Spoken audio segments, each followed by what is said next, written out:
Students, hello arene, hello alkane સંયોજનો વિશે આગળ ભણીશું. નામકરણ મેં ચલાવ્યું છે. જેમ જેમ નામકરણ આવતું જશે તેમ તેમ આપણે આગળ ચલાવીશું. આજે ભણીશું કાર્બન અને હેલોજન વચ્ચેનો જે બંધ છે એ ધ્રુવીય બંધ છે, અને ધ્રુવીય બંધ એટલે શું અને તેની અસર સંયોજનની પ્રક્રિયામાં શું થાય છે એ વિચારવાનું આવશે. બરાબર? હવે જુઓ, હેલાઇડ સંયોજનોમાં કાર્બનની સાથે X જોડાયેલો છે. X એટલે કે હેલોજન. બરાબર? જ્યાં X બરાબર હેલોજન પરમાણુ.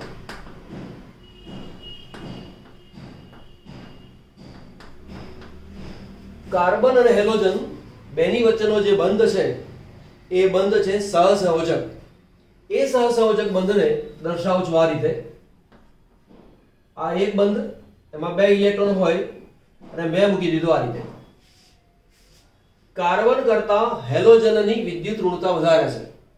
વિદ્યુત ઋણતા એટલે શું? પરમાણુની બંધના ઇલેક્ટ્રોનને પોતાની તરફ આકર્ષવાની વૃત્તિ, એને કહેવાય છે વિદ્યુત ઋણતા.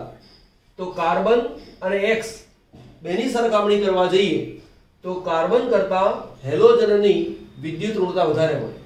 પરિણામે આ જે બંધના ઇલેક્ટ્રોન છે એ X તરફ વધુ આકર્ષાયેલા હોય.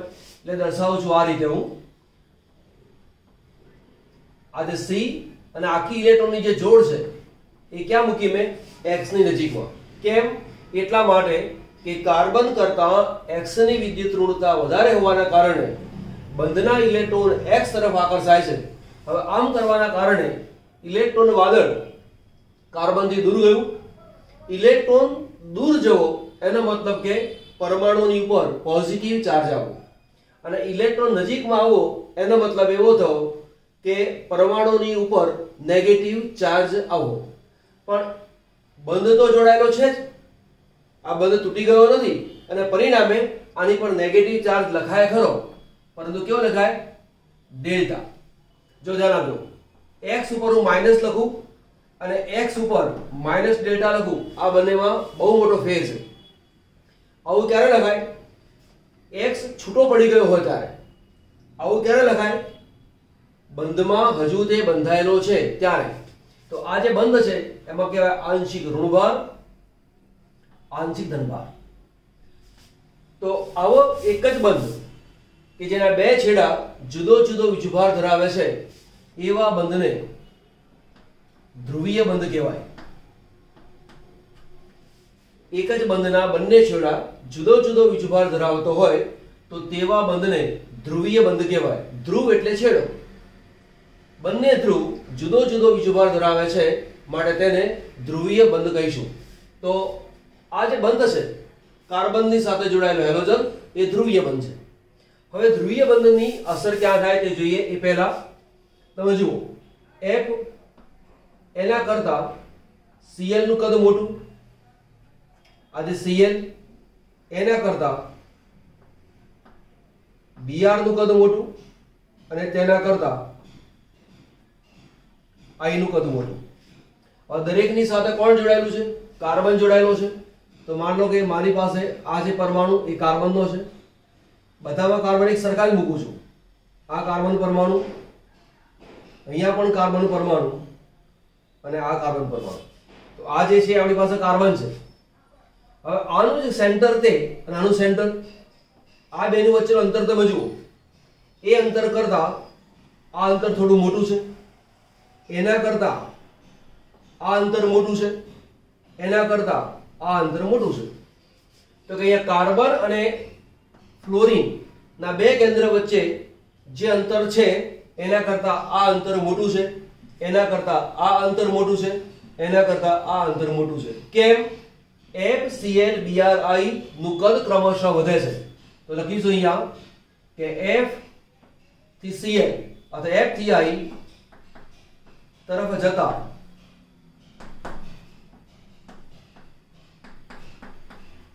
પરમાણુય કદ વધે છે. તેથી CX બંધ લંબાઈ નો ક્રમ તો CF કરતા CCl મોટું, એના કરતા CBr મોટું અને તેના કરતા CI મોટું. તો આને MCQ તરીકે યાદ રાખવાનું. બંધ લંબાઈનો ક્રમ કોઈ વાર પૂછેલો હોય તો આ ક્રમ તમારે યાદ રાખવાનો. ઓકે, સેકન્ડ પોઈન્ટ,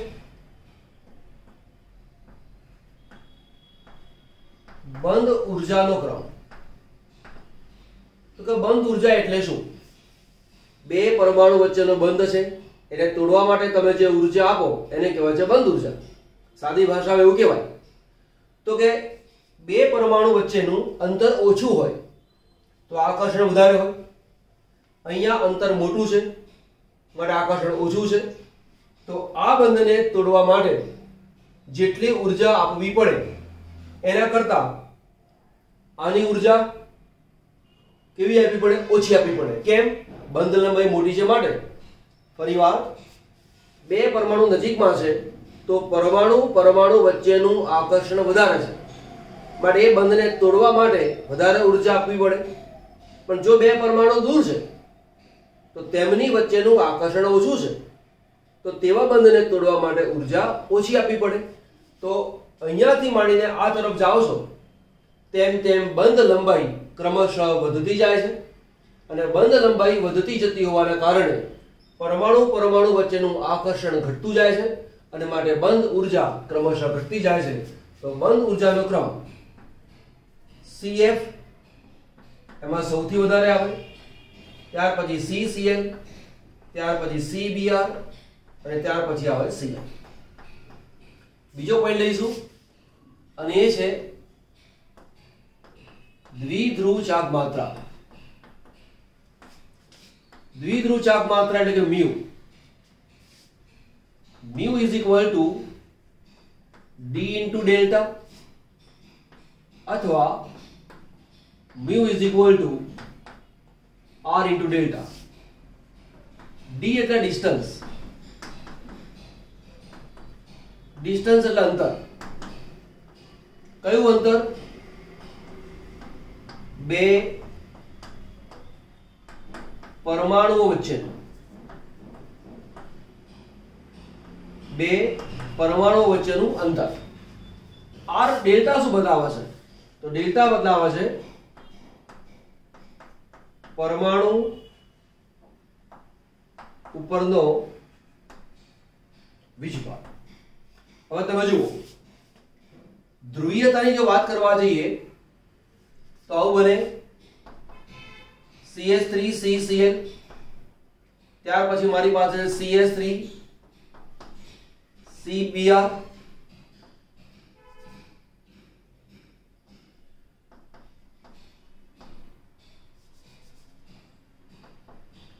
CH3, અહીંયા છે F ClBr અને S3CI. આ મારી પાસે છે. CF બંધ છે, CCl બંધ છે, CBr બંધ છે અને CI બંધ છે. હવે તમે જુઓ, જે કાર્બન છે એની વિદ્યુત ઋણતા છે 2.5. શું છે તેની વિદ્યુત ઋણતા? જો હું ફ્લોરિન લઉં તો તેની વિદ્યુત ઋણતા 4.0. જો ક્લોરીન લઉં તો 3.0. બ્રોમિન લઉં તો લગભગ 2.8 અને આયોડિન લઉં એની કિંમત લગભગ 2.5 જેટલું છે. તો કાર્બન કરતા ફ્લોરિનની વિદ્યુત ઋણતા સૌથી વધારે છે. આના કરતા અહીંયા મીન્સ કે આના કરતા આ ઓછું છે, એના કરતા આ ઓછું છે, એના કરતા આ ઓછું છે. ફ્લોરિન કાર્બન પાસેથી જેટલી પ્રબળતાથી ઇલેક્ટ્રોન આકર્ષે એના કરતા ક્લોરીન ઓછી પ્રબળતાથી આકર્ષે. એના કરતા અહીંયા ઓછી પ્રબળતાથી આકર્ષે, એના કરતા અહીંયા ઓછી પ્રબળતાથી આકર્ષે. પરિણામે જેટલો આંશિક ઋણભાર F ઉપર હોય એના કરતા આની પર ઓછો હોય, એના કરતા અહીંયા ઓછો હોય, એના કરતા અહીંયા ઓછો હોય. જો મારે તફાવતની વાત કરવા જઈએ, લખું છું વિદ્યુત ઋણતાનો તફાવત. તો તફાવત અહીં તમે જુઓ 2.5 અને 4, તો તફાવત આવ્યો લગભગ 1.5. આ બે વચ્ચેનો તફાવત લગભગ 0.5, આ બેનો તફાવત કેટલો થયો 0.3 અને આનો લગભગ 0 જેટલો થયો એવું કહેવાય. આ એક્ઝેક્ટ વેલ્યુ નથી, આશરે વેલ્યુ છે. પણ અહીંયાથી તમે જાઓ છો તો વિદ્યુત ઋણતાનો જે તફાવત છે એ ક્રમશઃ ઘટતો જાય છે અને વિદ્યુત ઋણતાનો તફાવત ઘટતો જતો હોવાના કારણે ધ્રુવીયતા તેની ઘટતી જાય છે. એટલે એવું કહી શકાય કે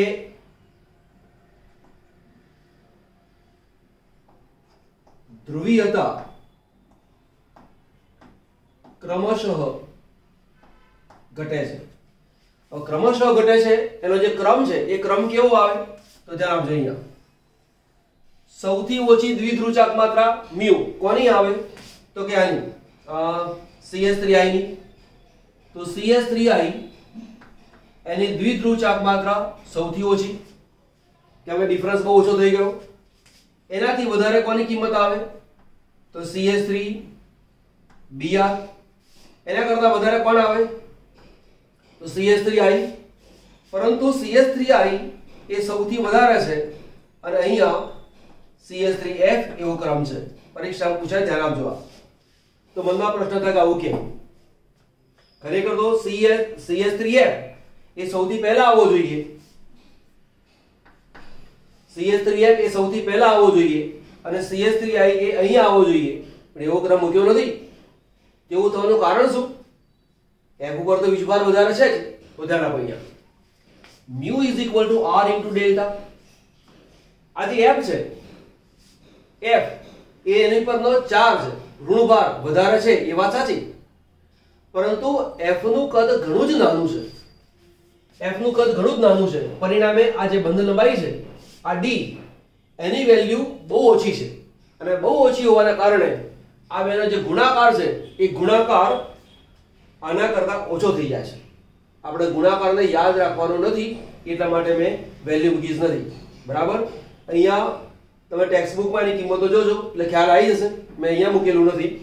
તો વિદ્યુત ઋણતાનો તફાવત એકલો જોવાતો નથી, ડિસ્ટન્સ D પણ જોવાય.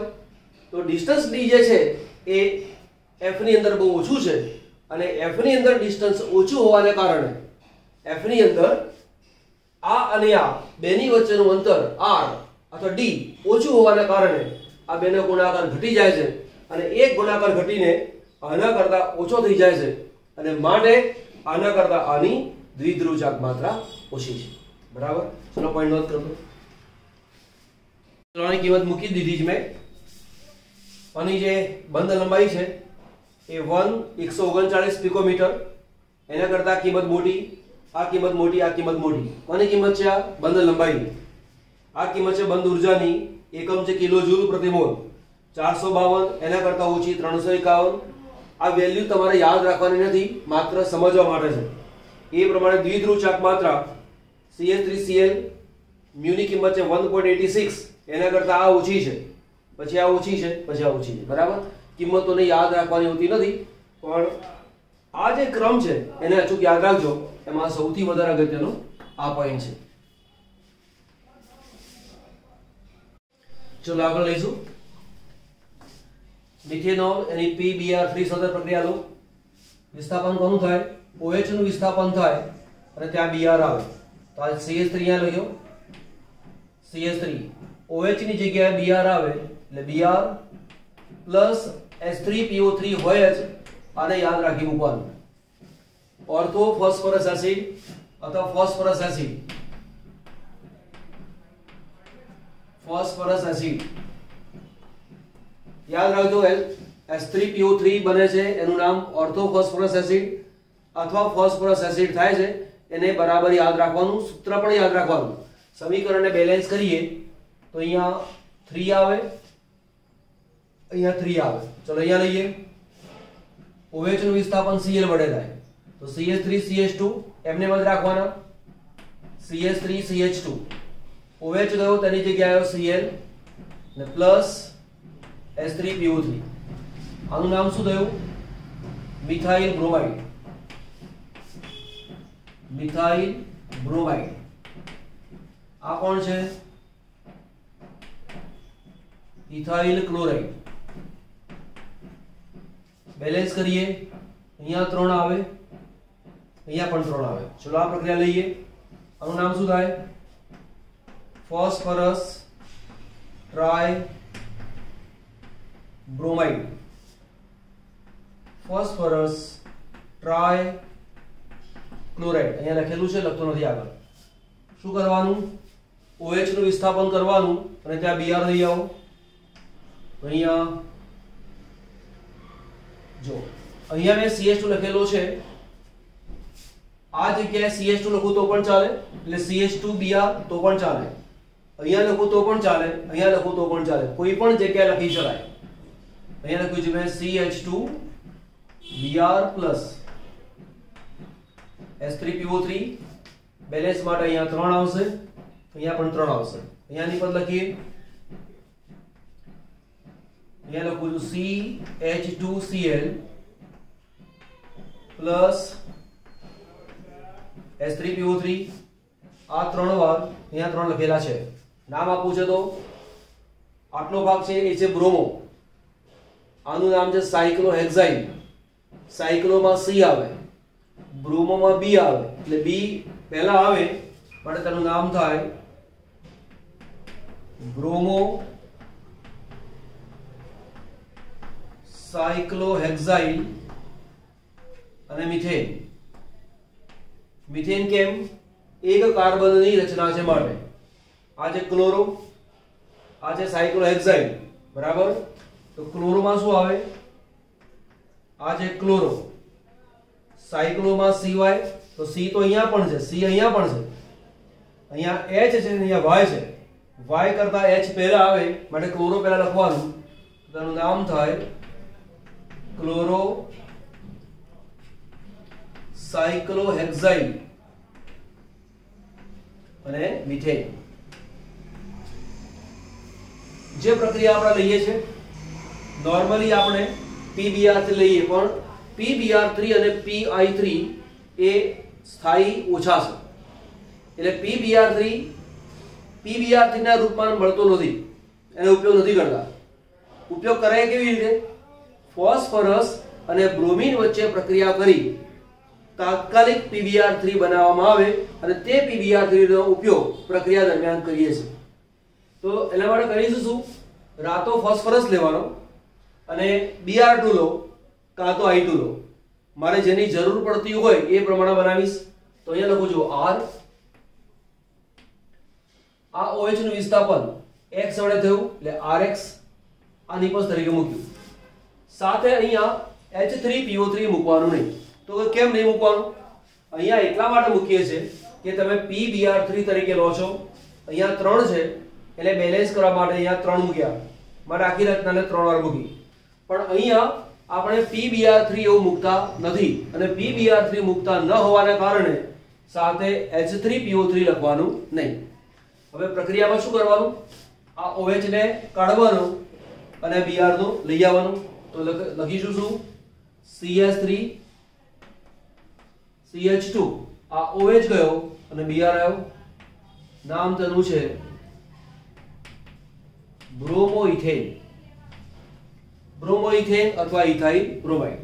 અહીંયા પણ શું કરવાનું? આયોડિન લીધો છે, OH નું વિસ્થાપન I વડે કરો તો CH3CH2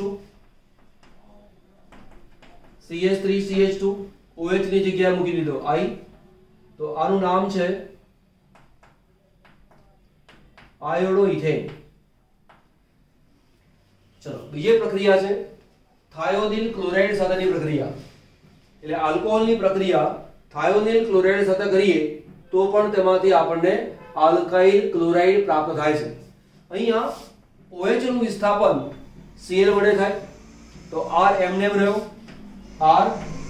OH નું વિસ્થાપન Cl વડે થયું માટે Cl plus SO2 plus Cl. આ છે ગેસ.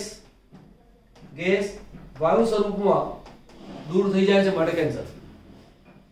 તીરની નિશાની એવું બતાવે છે કે બંને વાયુ સ્વરૂપમાંથી બહાર નીકળી જાય છે. રહ્યું કોણ? RCl.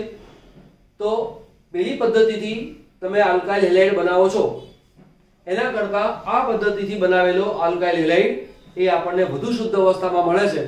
કેમ કે આ વાયુ તરીકે બહાર નીકળી જાય છે.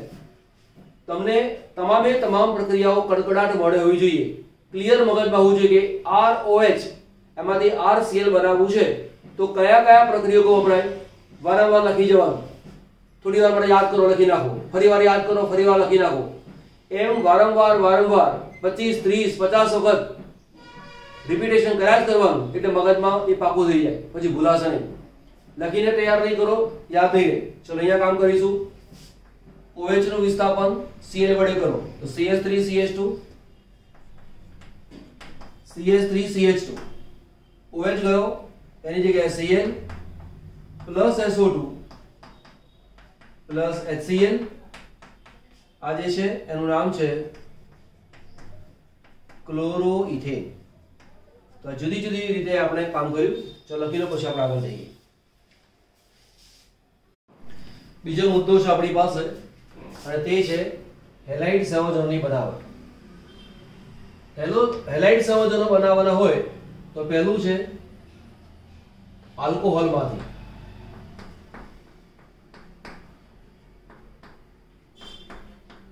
આલ્કોહોલમાંથી હેલાઇડ. આલ્કોહોલ કોને કહેવાય? દર્શાવીશું ROH. આને કહેવાય આલ્કોહોલ. R એટલે કે આલ્કાઇલ સમૂહ. એ આલ્કાઇલ સમૂહમાં મિથાઇલ, ઇથાઇલ, પ્રોપાઇલ, બ્યુટાઇલ એવું હોઈ શકે, પરંતુ અત્યારે આપણે એવું નહીં મૂકીએ કે મિથાઇલ, પ્રોપાઇલ, કેમ કે કયા પ્રકારનો આલ્કોહોલ છે એ મુજબ નિપજો બદલાય છે. બરાબર. આપણે સૌથી પહેલા લઉં છું પ્રક્રિયા PCl5 સાથેની પ્રક્રિયા. PCl5 એનું નામ છે ફોસ્ફરસ પેન્ટાક્લોરાઇડ. ફોસ્ફરસ પેન્ટાક્લોરાઇડની પ્રક્રિયા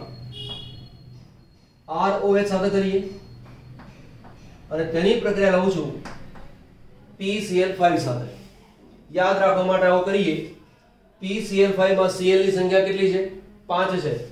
એકવાર Cl અહીંયા મૂકો, બીજો Cl અહીંયા મૂકી દો, બોન્ડ અહીંયાથી તોડી નાખો, અહીંયાથી બોન્ડ તોડી નાખો.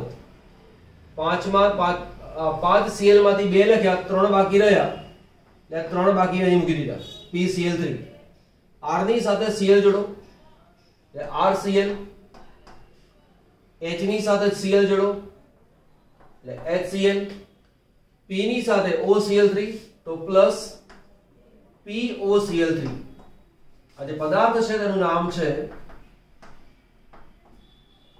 Phosphorus oxychloride. શું નામ થયું? Phosphorus oxychloride. અને આ જે છે એ આપણી પાસે બની ગયો આલ્કાઇલ હેલાઇડ. આનું નામ શું બની ગયું? Alkyl halide. હવે કરવાનું શું? આપણે ઉદાહરણ લઈએ. R ની જગ્યાએ તો લઉં છું અહીંયા CH3 CH2OH. તેની પ્રક્રિયા PCl5 સાથે. અહીંયા મેં એકવાર નામ લખેલું છે. ચલો એક બીજી વાત તમે કહી દો. એક મારા સાહેબે મને કહેલું, મારા પ્રોફેસરે કહેલું, એ હું તમને કહું છું કે કાર્બનિક પદાર્થોના નામને યાદ રાખવાની સરળમાં સરળ પદ્ધતિ શું? તો કે જ્યારે તમે પદાર્થ લખો તરત એની નીચે તેનું નામ લખવાની ટેવ રાખવાની. એવું વારંવાર કરવાને કારણે તમને એ પદાર્થોના નામ એની જાતે યાદ રહી જશે. એને યાદ રાખવા માટે બીજો પ્રયત્ન કરવો પડશે નહીં. નહીં તો તમારે શું કરવું પડે? આનું નામ આ થાય, આનું નામ આ થાય, એવું મોઢે કરવા માટે એક્સ્ટ્રા સમય ફાળવવો પડે. એવું કરવાનું નહીં, ટેવ જ પાડી જવાની. Phosphorus oxychloride PCl5. આનું નામ છે ફોસ્ફરસ પેન્ટાક્લોરાઇડ. મેં શોર્ટમાં લખ્યું છે, તમારે આખું લખવાનું ફોસ્ફરસ પેન્ટાક્લોરાઇડ. બરાબર. કામ શું કરવાનું? આ OH નીકળી જશે. બરાબર ને? એટલે એવું કહેવાય, તમારો ભાગ પાડો તો પણ ચાલે. આ ગયું, આ ગયું તો CH3 CH2Cl, CH3 CH2Cl plus એક અહીં લખ્યું મેં Cl અહીંયા લખ્યું Cl, અહીંયા છે PCl3, આ બે વચ્ચે પ્રક્રિયા થાય HCl અને પ્લસ POCl3. આ જે પદાર્થ છે એનું નામ છે ઇથાઇલ ક્લોરાઇડ. તો અહીંયા આમ વિચાર કરવા જાઓ કે OH ગ્રુપ નીકળી ગયું, ત્યાં હેલોજન ગ્રુપ આવ્યું, તો કહી શકાય કે OH સમૂહનું વિસ્થાપન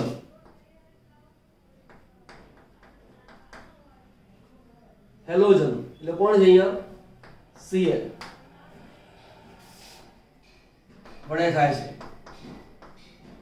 આપણે આવું લખી શકીએ, અહીંયા લખ્યો છે OH અને તેની પ્રક્રિયા PCl5 સાથે લો તો પણ આવું બને. આ રીતે મૂક્યું છે, અહીંયા મૂકી દઈશું Cl plus HCl plus POCl3. કામ શું કર્યું? OH ને હટાવ્યો અને તેની જગ્યાએ મૂક્યો મેં Cl. માનો કે હું આ રીતે લઉં છું, આ બેન્ઝીન રિંગ છે, અહીંયા CH2 છે, અહીંયા OH મૂક્યો છે, તેની પ્રક્રિયા PCl5 સાથે લઉં છું તો આ રિંગનો ભાગ એમને એમ રહ્યો. ધ્યાન આપી દેવાનું, OH સાથે જોડાયેલો જે કાર્બન છે એ sp3 કાર્બન છે અને ત્યાં તેનું રિએક્શન થાય છે. તો અહીં દર્શાવીશું CH2, અહીંયા દર્શાવીશું Cl plus HCl plus POCl3. તો આ જે પ્રક્રિયા છે, પ્રક્રિયામાં OH નું વિસ્થાપન હેલોજન સમૂહ વડે કર્યું. કોના દ્વારા? PCl3 વડે. ચલો માનો કે મારી સાથે પદાર્થ PCl3 નથી, લખો છે અહીંયા ROH, એની પ્રક્રિયા લઉં છું PCl3 સાથે. કાં તો એ નથી તો PBr3 સાથે લઉં છું.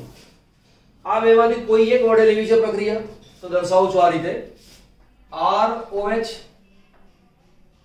પ્લસ PX3, જ્યાં X બરાબર Cl પણ હોઈ શકે, X બરાબર Br પણ હોઈ શકે. તો બનશે શું? ROH plus PX3. આ પ્રક્રિયા ખાસ ધ્યાન આપજો, એમાં શું પૂછાય છે સમજાવું છું. અહીંયા R, અહીંયા જોડાયો X પ્લસ H3PO3. આનું નામ છે ફોસ્ફરસ એસિડ, બીજું નામ છે ઓર્થો ફોસ્ફરસ એસિડ. અહીંયા 3 વાર હેલોજન છે, અહીંયા મૂકો 3 વાર, અહીંયા મૂકશો 3 વાર. પરીક્ષામાં શું પૂછે? આ પ્રક્રિયા આપેલી હોય, ખાલી જગ્યા અહીંયા આપેલી હોય અને ખાલી જગ્યા અહીંયા આપેલી હોય. હવે H3PO3 છે, એની જગ્યાએ તમને ઓપ્શનમાં H3PO2, H3PO4, HPO3 આ રીતના જુદા જુદા ઓપ્શન આપેલા છે. જ્યાં જ્યાં H3PO3 આવતો હોય તો બરાબર યાદ રાખી મૂકવાનું તમારે કે ફોસ્ફરસ એસિડ આવે છે કે ફોસ્ફોરિક એસિડ આવે છે કે હાઇપોફોસ્ફરસ એસિડ આવે છે, એના નામ યાદ રાખવાના. P વિભાગના તત્વોમાં આ વસ્તુ મેં ક્લિયર કરાયેલી છે, યાદ હશે જ, એટલે બરાબર તમારે આને યાદ રાખવાનું છે. ચલો આનું ઉદાહરણ લઉં છું, આટલું નોંધ કરી લો. ચલો પ્રક્રિયા પૂરી કરીશું. અહીંયા છે CH3CH2OH, બરાબર. એટલે કોઈક વાર તમને આ રીતે લખીને આપેલું હોય તો પણ ખબર હોવી જોઈએ. તમારે કામ શું કરવાનું? OH ને હટાવવાનો, Cl લઈ આવવાનો. તો આ ભાગ એમને એમ રાખો. હવે આ જે ભાગ છે ત્યાં શું મૂકવાનું તમારે? Cl અને પ્લસ SO2 પ્લસ HCl. આમાં કોઈ ફેર પડતો નથી. આ જે પદાર્થ છે એને મનમાં સમજી લેવાનું. આ જગ્યાએ CH3 છે, આ જગ્યાએ CH2 છે, માટે પદાર્થનું નામ થાય છે ક્લોરોઇથેન. અહીંયા લઈએ પ્રક્રિયા તો આ રીતે બને. OH ની જગ્યાએ શું મૂકવાનું? Cl બાકી કઈ છે નહીં, અહીંયા મૂકો SO2 વત્તા Cl, તો આનું નામ થયું 2 ક્લોરોપ્રોપેન. આ પ્રક્રિયા એક જ છે, કઈ ફેર નથી. પણ જો તમને આ રીતે કરીને આપેલું હોય તો એનો મતલબ શું થાય તે સમજો કે અહીંયા OH એ આપણી બાજુ છે.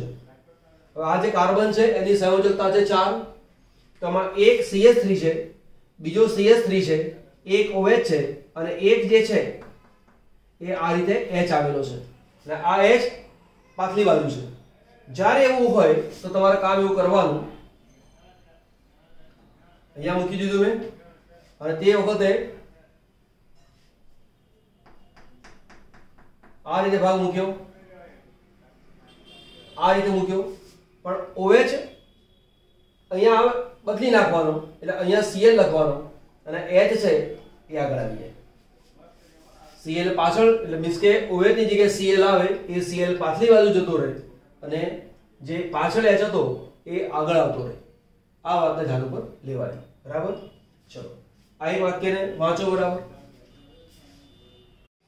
ચલો આગળ લઈશું. એક પ્રક્રિયા છે, અહીંયા પ્રક્રિયા પૂરી કરો. તમારે કામ શું કરવાનું? OH ને દૂર કરવાનો, Cl લઈ આવવાનું. તો બે સાયક્લોહેક્ઝીન એટલે હેક્સેન, OH ગયો ત્યાં આવ્યો Cl plus SO2 plus HCl. આનું નામ છે ક્લોરો સાયક્લોહેક્સેન. બરાબર? અહીંયા પણ આ રીતે આપેલું હોય કે અહીંયા OH આપણી તરફ છે એવું આપેલું હોય તો નિપજમાં શું લખવાનું? Cl પાછલી બાજુ લખવાનું. બરાબર?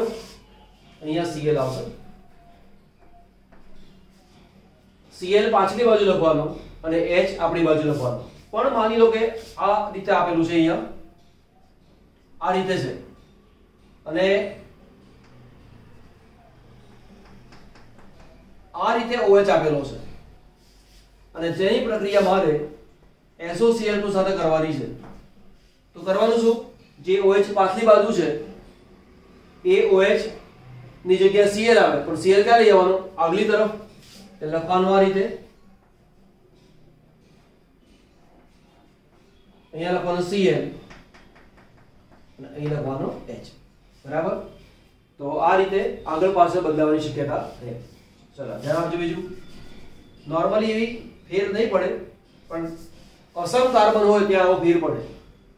સામાન્ય સંજોગોમાં ફેર નહીં પડે, પણ અસમ કાર્બન હોય ત્યાં ફેર પડે. અસમ કાર્બન શું છે તો ધ્યાન આપો. અહીંયા મેં માની લો કે આ રીતે લખ્યું છે અને અહીંયા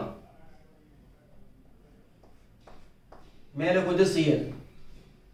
હવે જો તેની પ્રક્રિયા હું SOCl2 સાથે લઉં છું તો 1, 2 ને 3 ભાગ એમને રહેશે આ રીતે.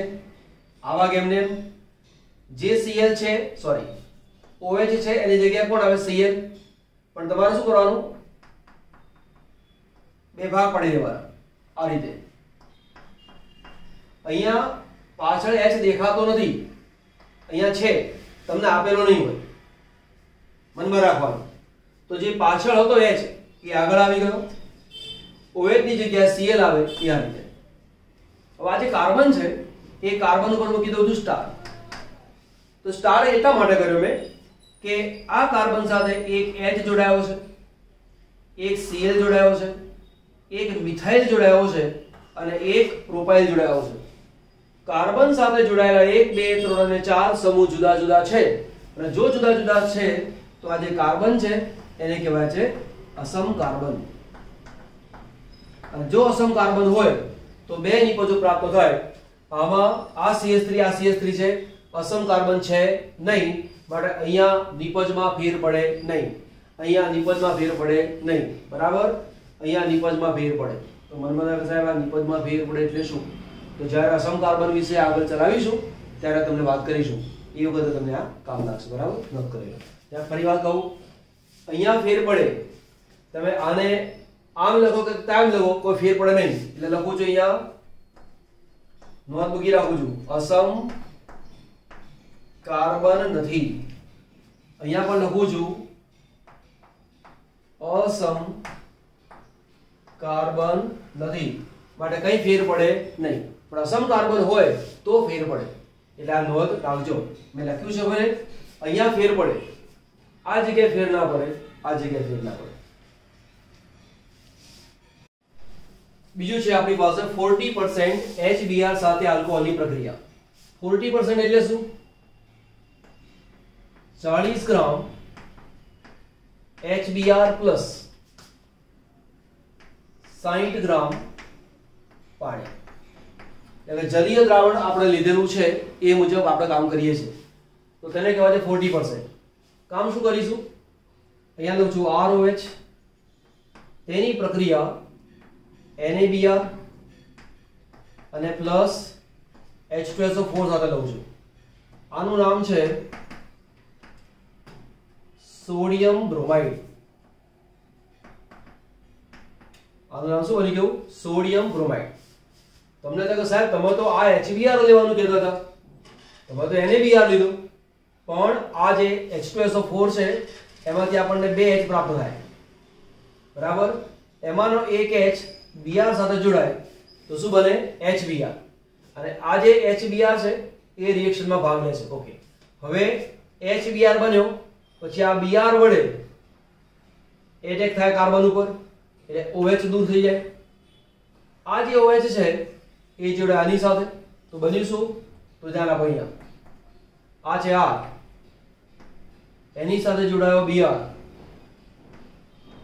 પ્લસ OH જોડાયો H સાથે, H2O પ્લસ NaHSO4. આ આપણને નિપજ પ્રાપ્ત થાય છે. 2 H હતા ને, એક HBr હતો, Br જોડાઈ ગયો, એક H વધ્યો, એક H બાકી રહ્યો. આનું નામ તો આલ્કાઇલ બ્રોમાઇડ. આનું નામ છે સોડિયમ હાઇડ્રોજન સલ્ફેટ. હવે તમારે એક કામ કરવાનું, જ્યાં મેં R મૂકેલો છે ત્યાં એકવાર CH3 મૂકી અને પ્રક્રિયા પૂરી કરો, એકવાર CH3 CH2 મૂકીને પ્રક્રિયા પૂરી કરો, બરાબર? ચલો ફરી લઈએ. અહીંયા મૂકી મેં ROH પ્લસ NaBr છે, એની જગ્યાએ મૂકું છું KBr. KBr એટલે કે પોટેશિયમ બ્રોમાઇડ. પોટેશિયમ બ્રોમાઇડ પ્રક્રિયા લીધી H2SO4 સાથે, ફરીવાર એનું H કામ થાય, આમાંથી ઉત્પન્ન થાય H, એ H Br સાથે પ્રક્રિયા કરે એટલે બનાવે HBr. આ HBr નો Br જોડાય આલ્કોહોલ OH કાર્બન સાથે, અહીંથી આ બોન્ડ તૂટી જાય. આ OH જોડાય એની સાથે, એટલે લખ્યું મેં R, એની સાથે જોડાયો Br પ્લસ H ની સાથે જોડાયો OH H2O પ્લસ HBr માંથી હજી આપણી પાસે એક H વધ્યો છે એટલે લખું છું KHSO4. તો આ બન્યું આલ્કાઇલ બ્રોમાઇડ. તો ફરીવાર તમારે અહીંયા R બરાબર CH3 અથવા R બરાબર CH3 CH2 લઈને તમારે કામ પૂરું કરવાનું. ચલો ફરી લઈએ આપણે. ROH plus Ki plus H2SO4 અને આગળની પદ લઈએ તો આ પ્રક્રિયા થતી નથી.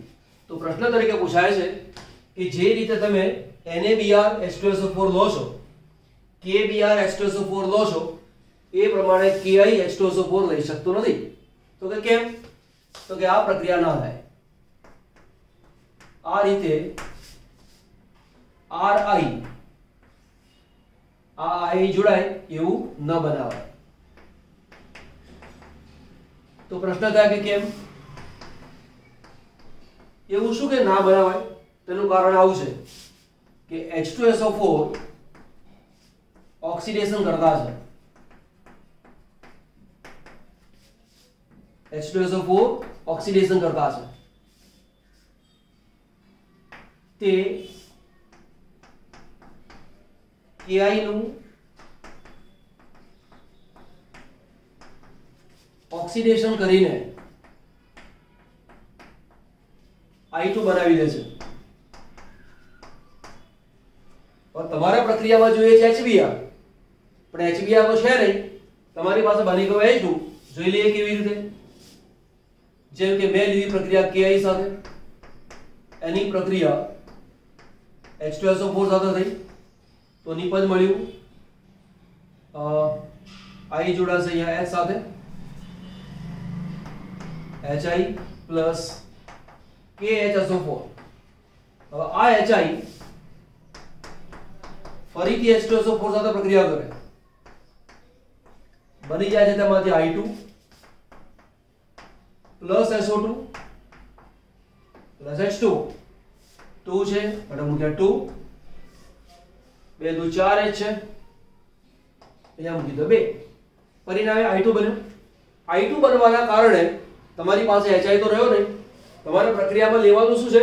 HBr, NABr, એ જ પ્રમાણે તમારે KBr લેવાનું, અને એવું લઈએ તો તમારી પાસે જેમ HBr ઉત્પન્ન થાય છે અહીંયા, એવો અહીંયા HI ઉત્પન્ન થવો જોઈએ, પરંતુ HI ઉત્પન્ન થતો નથી, ઉત્પન્ન થઈ જાય છે I2, તો HI હોય જ નહીં, તો પ્રક્રિયા કરે કોણ? માટે આ રીતે પ્રક્રિયા કરવામાં આવતી નથી। તો પછી પ્રક્રિયા કરીશું કેવી રીતે? એટલે જો તમારે RI બનાવવું હોય તો 95% S3PO4, S3PO4 એનું નામ છે ફોસ્ફોરિક એસિડ, બીજું નામ છે ઓર્થો ફોસ્ફોરિક એસિડ નો ઉપયોગ કરવો પડે। આ નોંધ કરી લો, ત્યાર પછી આપણે એનો ઉપયોગ કરીએ। ચલો તો આપણે લઈશું S3PO4, તો અહીંયા લઈશું પ્લસ Ki અને સાથે લઈશું S3PO4। S3PO4 એનું નામ છે ફોસ્ફોરિક એસિડ, આપણે લખ્યું તો નામ ફોસ્ફોરિક એસિડ। આ બે વચ્ચે પ્રક્રિયા થવાથી આપણી પાસે HI ઉત્પન્ન થશે। માનો કે આ બે વચ્ચે પ્રક્રિયા થઈ એટલે ઉત્પન્ન કોણ થયું? HI, અને આ જે HI છે એ I આની પર એટેક કરે તો અહીંયા નિપજ શું મળે? આની આપણે ગરમ કરીશું। આ જે છે એ કેટલો છે? 95%। આનો ઉપયોગ કરવાથી ફાયદો શું થાય? તો પહેલી વાત તો કે તે ઓક્સિડેશન કરતા નથી, તે ઓક્સિડેશન કરતા નથી। ઓક્સિડેશન કરતા ન હોવાના કારણે Ki માંથી I2 બની જતો નથી। હવે તમે જુઓ અહીંયા R, અહીંયા મૂક્યું I પ્લસ આનો H OH સાથે જોડાઈ ગયો, H2O।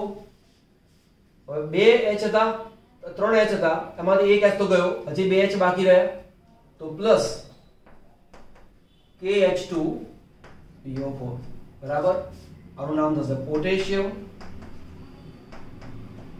પોટેશિયમ ડાયહાઇડ્રોજન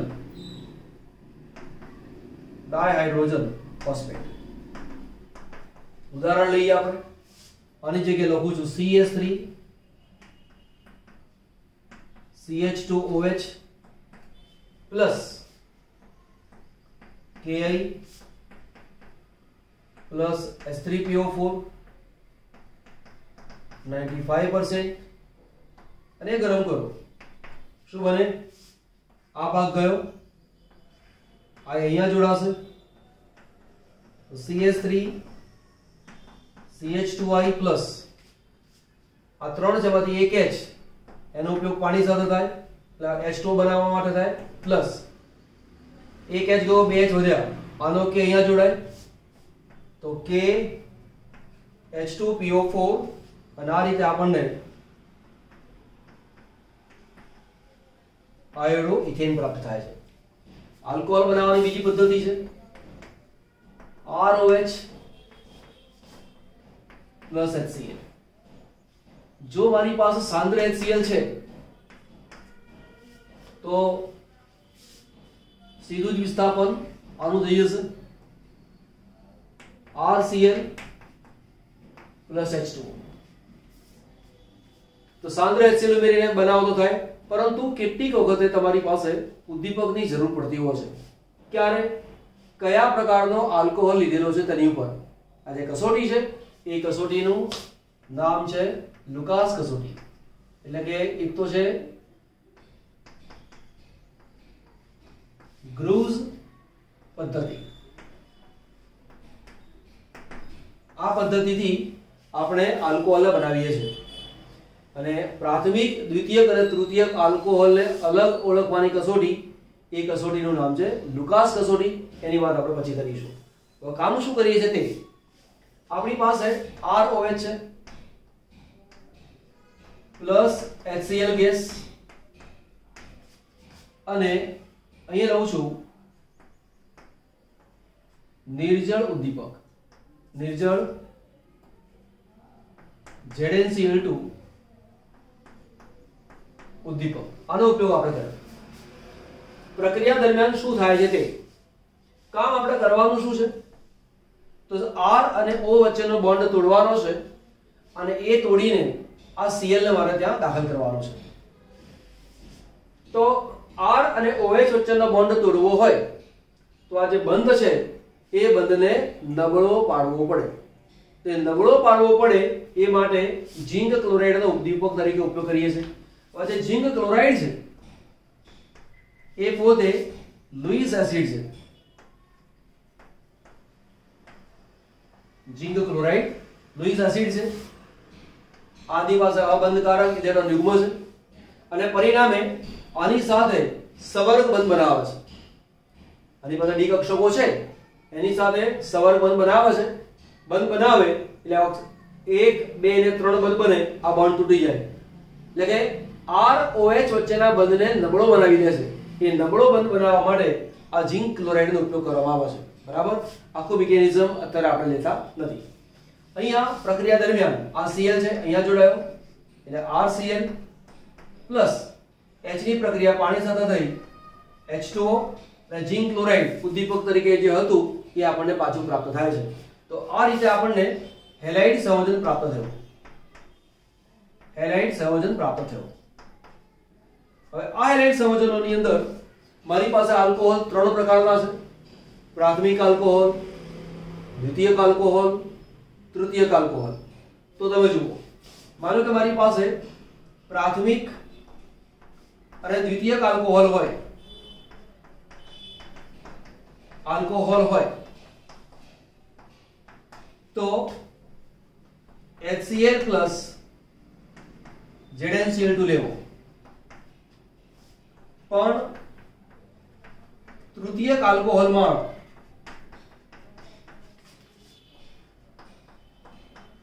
માત્ર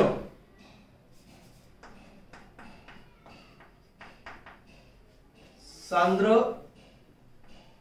HCl સાથે દ્રાવણને હલાવવામાં આવે છે. આટલું કરીએ તો આપણને હેલાઇડ સંયોજન તાત્કાલિક પ્રાપ્ત થઈ જાય. એ કેવી રીતે થાય છે નોંધ કરો, પછી શીખીએ આપણે. તો રિએક્શન આપણી પાસે છે કે R હમણાં લીધું તે ROH પ્લસ HCl ગેસ, અહીં લઉં છું નિર્જળ ઝિંક ક્લોરાઇડ અને H આજે Cl છે અહીંયા જોડ્યો એટલે RCl પ્લસ H2. હવે આપણને OH કાઢીને Cl લઈ આવે એવું હંમેશા નથી બનતું. જોઈએ અહીંયા શું બને છે તે. તો રિએક્શન જે છે એ પ્રક્રિયા દરમિયાન કેવી રીતે બને, તો પહેલા લખું છું R, આ O, અહીંયા છે H, આ છે અબંધકારક ઇલેક્ટ્રોન યુગ્મ. જે HCl છે એ HCl નું આયનીકરણ આ રીતે બને H+ અને Cl- આ H+ આની સાથે રિએક્શનનો ભાગ લે H+ નો મતલબ શું? તેની પાસે ઇલેક્ટ્રોન ઓછા છે, નથી H+ પાસે ઇલેક્ટ્રોન નથી. હવે આ ઇલેક્ટ્રોન આ H+ ને મળે તો બનાવે શું? ROH.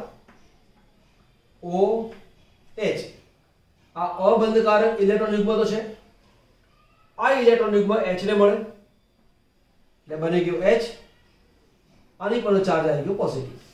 ઓક્સિજન 2 જ બંધ બનાવે, પણ જો ઓક્સિજન 3 બંધ બનાવે તો તે ઓક્સિજન ધનભારિત બને, એટલે આ બને ધનભારિત. ઓક્સિજનના 3 બંધ બને તો તે અસ્થાયી બને. તે સ્થિરતા મેળવવા માટે એ ફરી પાછા 2 બંધ મેળવવા માટે પ્રયત્ન કરે. તો અહીં આપણી પાસે 2 ઇલેક્ટ્રોન છે, એક બંધમાં 2 ઇલેક્ટ્રોન છે. તો કેવી રીતે બને કે આ ઓક્સિજન આ ઇલેક્ટ્રોનને પોતાની પાસે ખેંચી લે છે. પોતાની પાસે ખેંચી લે એટલે બન્યું R. આ ઓક્સિજન, અહીંયા આવ્યો H, અહીંયા આવે H. આ ઇલેક્ટ્રોનની જોડ તો હતી જ. એક ઇલેક્ટ્રોનની જોડ ઓક્સિજન પાસે પાછી આવી ગઈ. પરિણામે હવે આ જે ચાર્જ પ્લસ હતો એ પ્લસ બનશે નહીં, પણ આ ઇલેક્ટ્રોન છે R નો હતો એ જતો રહ્યો. R ઉપરથી ઇલેક્ટ્રોન ચાલ્યો ગયો માટે બની ગયો R+. આ જે R+ છે એ કાર્બોકેટાયન છે. કાર્બોકેટાયન બને છે.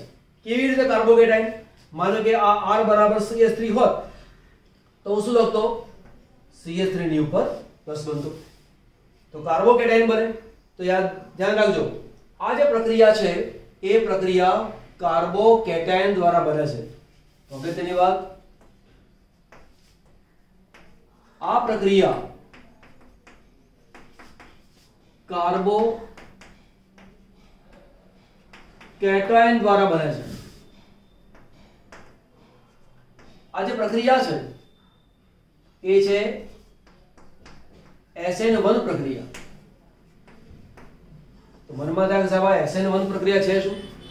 આ પાઠમાં જ આગળ આવતો એક ભાગ છે જેને અત્યારે શીખવાડ્યો નથી. જ્યારે એનો વારો આવશે ત્યારે શીખવાડે છે. બરાબર?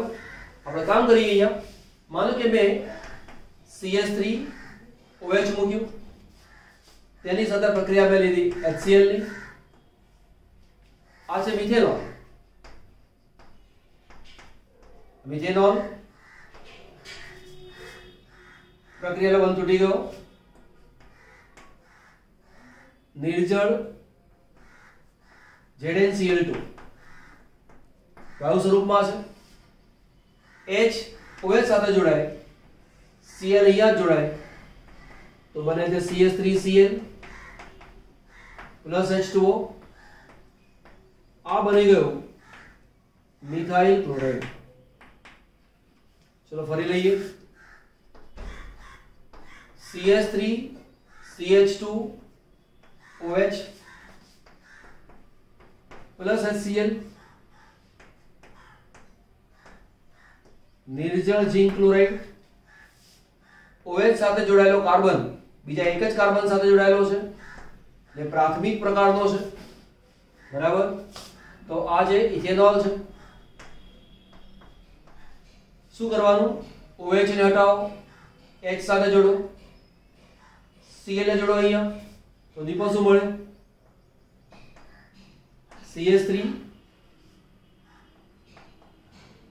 CH2 આવી ગયો Cl પ્લસ OH અને H ભેગા થયા H2O. આનું નામ છે ક્લોરોઇથેન. આ નામ બની ગયું ક્લોરોઇથેન. ફરીવાર લઈએ.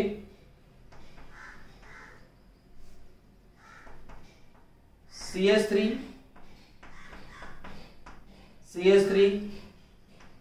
OH. આ નામ શું છે? 2-પ્રોપેનોલ.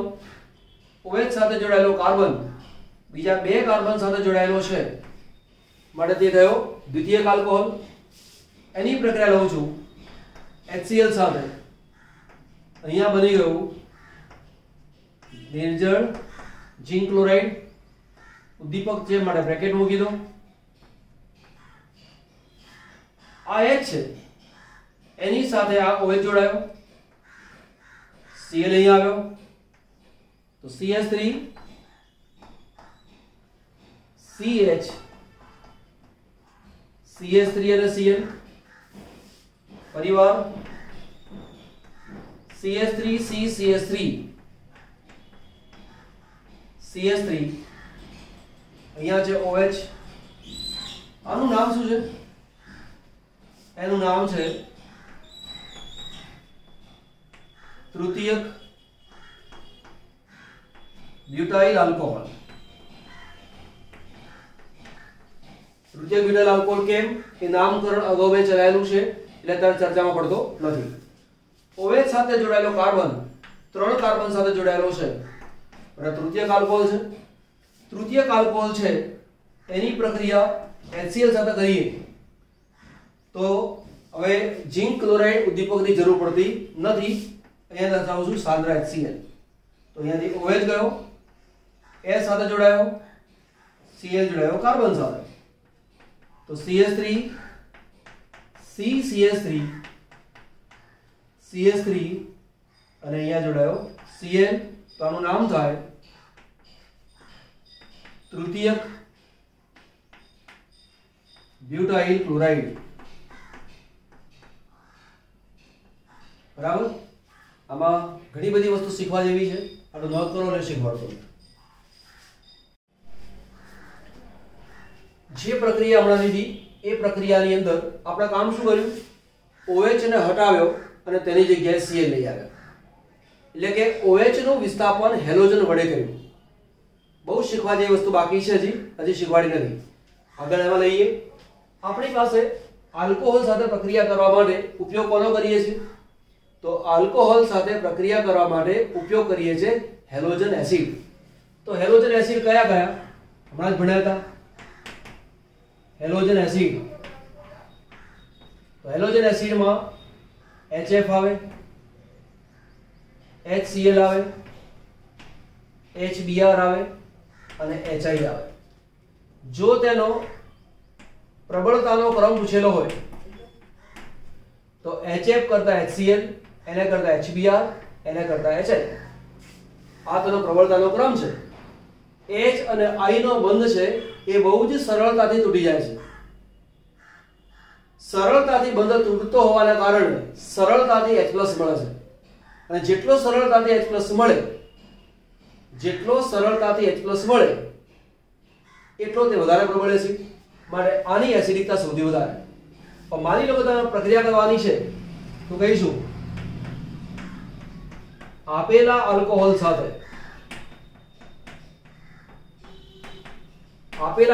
સાથે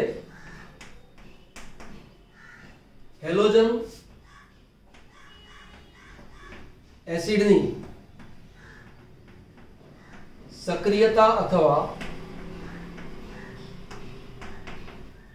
प्रतिक्रियात्मकता નો ક્રમ કોણ આવે? તો એ ક્રમ છે આ રીતે।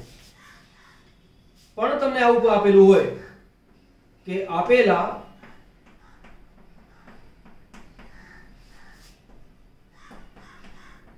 હેલોજન એસિડ સાથે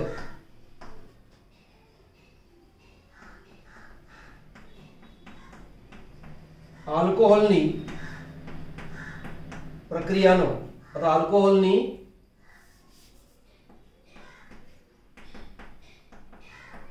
સક્રિયતાનો જો ક્રમ પૂછેલો હોય તો પ્રાથમિક આલ્કોહોલ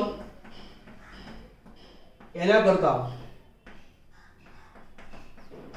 દ્વિતીયક આલ્કોહોલ અને એના કરતા તૃતીયક આલ્કોહોલ, એટલે આના કરતા આ વધુ સક્રિય, એના કરતા આ વધુ સક્રિય। તો કે કેમ? તો ઉદાહરણ લઈએ આપણે। ઉદાહરણ તરીકે CH3 CH2OH છે, OH સાથે જોડાયેલો કાર્બન બીજા એક જ કાર્બન સાથે જોડાયેલો છે, માટે તે પ્રાથમિક આલ્કોહોલ છે। પરિવાર લઈએ, CH3 CH CH3 અને OH. OH સાથે જોડાયેલો કાર્બન બીજા બે કાર્બન સાથે જોડાયો છે માટે દ્વિતીયક. CH3C CH3 CH3 અને OH. OH સાથે જોડાયેલો કાર્બન બીજા ત્રણ કાર્બન સાથે જોડાયેલો છે અને તૃતીયક. હવે આ દરેકની અંદરથી આ બોન્ડ તૂટી ગયો તો નિપજ મળી અહીંયા CH3 CH2 અને પ્લસ. અહીંયાથી આ બોન્ડ તોડી નાખીએ તો CH3 CH3 પ્લસ. અહીંયાથી આ બોન્ડ તોડી નાખો તો CH3C CH3 CH3 પ્લસ. આવું બન્યું. દરેકે દરેક કાર્બન ઉપર ધનભાર છે. જો કાર્બન ઉપર ધનભાર હોય તો તેને કહેવાય છે કાર્બોકેટાયન. ત્રણ કાર્બોકેટાયન છે. કાર્બોકેટાયન સાથે એક જ કાર્બન જોડાયેલો છે માટે પ્રાથમિક કાર્બોકેટાયન. ધનભારિત કાર્બન સાથે બીજા બે કાર્બન સાથે જોડાયા છે એ દ્વિતીયક કાર્બોકેટાયન. આ કાર્બોકેટાયન સાથે ત્રણ જોડાયેલા છે માટે તૃતીયક કાર્બોકેટાયન. તો આ પ્રમાણે કાર્બોકેટાયન બને. આના કરતા આની સ્થિરતા વધારે, આના કરતા આની સ્થિરતા વધારે માટે આના કરતા આની પ્રક્રિયા ઝડપી, આના કરતા આની જે પ્રક્રિયા વધુ ઝડપી. હવે સવાલ મનમાં એ થાય કે આના કરતા આની સ્થિરતા વધારે એવું કેમ, એના કરતા આની વધુ સ્થિરતા એવું કેમ? તો જુઓ, કોઈ પણ સ્પીસીસ, કોઈ પણ રચના વીજભારિત હોય, પછી ધન હોય કે ઋણ હોય, પણ એ જો ધનભાર વધારે હોય તો તે અસ્થાયી છે તેવું કહેવાય. જો કોઈ પરમાણુ ધનભારિત છે કાં તો ઋણભારિત છે તો તે અસ્થાયી છે. હવે કાર્બન અને કાર્બન ત્રણ કાર્બન ધનભાર છે মানে ત્રણ અસ્થાયી છે. હવે સ્થિરતા પ્રાપ્ત થાય ક્યારે?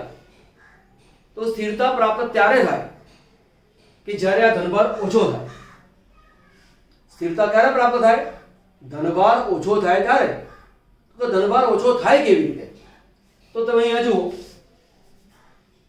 આ જે CH3 છે, આ C, અહીંયા દર્શાવું છું H, અહીંયા H અને H. એકમાં દર્શાવું છું, બાકીનું સમજી લઈશું. જે H છે એની વિદ્યુત ઋણતા છે 2.1. જ્યારે કાર્બન છે એની વિદ્યુત ઋણતા છે 2.5. H કરતા કાર્બનની વિદ્યુત ઋણતા વધુ હોવાને કારણે ઇલેક્ટ્રોન કાર્બન તરફ આકર્ષાયેલો હોય, એ પ્રમાણે આ ઇલેક્ટ્રોન કાર્બન તરફ આકર્ષાયેલો હોય, એ જ પ્રમાણે આ ઇલેક્ટ્રોન કાર્બન તરફ આકર્ષાયેલો છે. પરિણામે આ કાર્બન પાસે ઋણભારનું પ્રમાણ વધે છે, એટલે પોતાનો ઋણભાર આગળ ખસેડે. એ આગળ ખસેડે એટલે આ બાજુ ખસેડે. આ જે ઇલેક્ટ્રોનને ખસેડવાની જે વાત છે એને કહેવાય છે પ્લસ આઈ અસર. એને શું કહેવાય? પ્લસ આઈ અસર. તો આ CH3 એની પ્લસ આઈ અસર, આ કાર્બનને પોતાનો ઇલેક્ટ્રોન ધક્કો મારી આપે. એ જ પ્રમાણે પ્લસ આઈ અસર આ બાજુ, એ જ પ્રમાણે પ્લસ આઈ અસર આ બાજુ. 1, 2 અને 3 જગ્યાએથી એને ઇલેક્ટ્રોન મળે છે. 3 જગ્યાએથી ઇલેક્ટ્રોન મળતા હોવાને કારણે આ જે ધનભાર છે એનું પ્રમાણ ઓછું થઈ ગયું. ધનભારનું પ્રમાણ ઓછું થયું માટે સ્થિરતા તેની વધી. હવે અહીંયા પણ CH3 છે, અહીંયા પણ ઇલેક્ટ્રોન મળે છે, પણ અહીંયા 3 CH3 પાસેથી ઇલેક્ટ્રોન મળે છે, અહીંયા માત્ર 2 CH3 પાસેથી મળે છે. પરિણામે આ કાર્બન પાસે જેટલો ધનભાર છે એના કરતા આ કાર્બન પાસે ધનભાર થોડો વધારે છે. કેમ ધનભાર વધારે છે? કેમ કે 1, 2, 3 CH3 સમૂહ વડે આ ધનભાર ઓછો થયો, અહીં માત્ર 2 જ CH3 વડે ઓછો થાય છે, અહીંયા તો માત્ર એક જ CH3 છે. પરિણામે ધનભારની કમ્પેરિઝન કરવા જાઓ તો અહીંયા ધનભાર સૌથી વધારે છે, એના કરતા ધનભાર થોડો ઓછો અહીંયા છે, એના કરતા ધનભાર ઓછો અહીંયા છે. જેમ ધનભાર ઓછો તેમ તેની સ્થિરતા વધારે, માટે આના કરતા આની સ્થિરતા વધારે, એના કરતા આની સ્થિરતા વધારે. અને સ્થિરતા આની વધારે હોવાના કારણે આની સક્રિયતા સૌથી વધારે હોય, અને સક્રિયતા સૌથી વધારે હોય માટે સિમ્પલ સાંદ્ર HCl નાખીને દ્રાવણ હલાવી નાખો તો પણ આપણને નિબંધ પ્રાપ્ત થઈ જાય. એ બહુ જ અગત્યની વાત કહું. હમણાં આપણે એવું ભણ્યા, સ્કીપ ના કરશો, બરોબર, બહુ જ અગત્યનો પોઈન્ટ કહું છું. હમણાં આપણે ભણ્યા કે CH3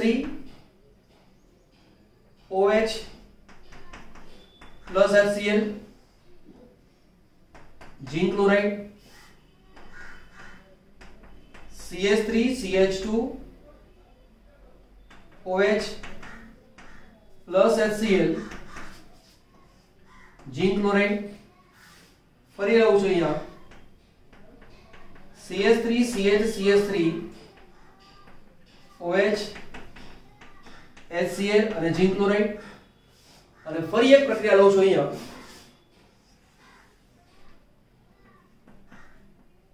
CH3 CH2 CH2OH HCl અને ઝીંક ક્લોરાઇડ. અહીંયા શું કરીએ છીએ ધ્યાન આપજો, બહુ જ અગત્યનો પોઈન્ટ શીખવવા જઈ રહ્યો છું. આ OH જાય અને Cl લઈ આવવાનું તો નિપજ શું મળે? CH3Cl plus H2O. અહીંયાથી આ OH દૂર કરો તો CH3 CH2Cl plus H2O. આ OH દૂર કરો CH3CHCl CH3H2O. અહીંયા આ OH દૂર કરીને શું આ જગ્યા Cl લવાય?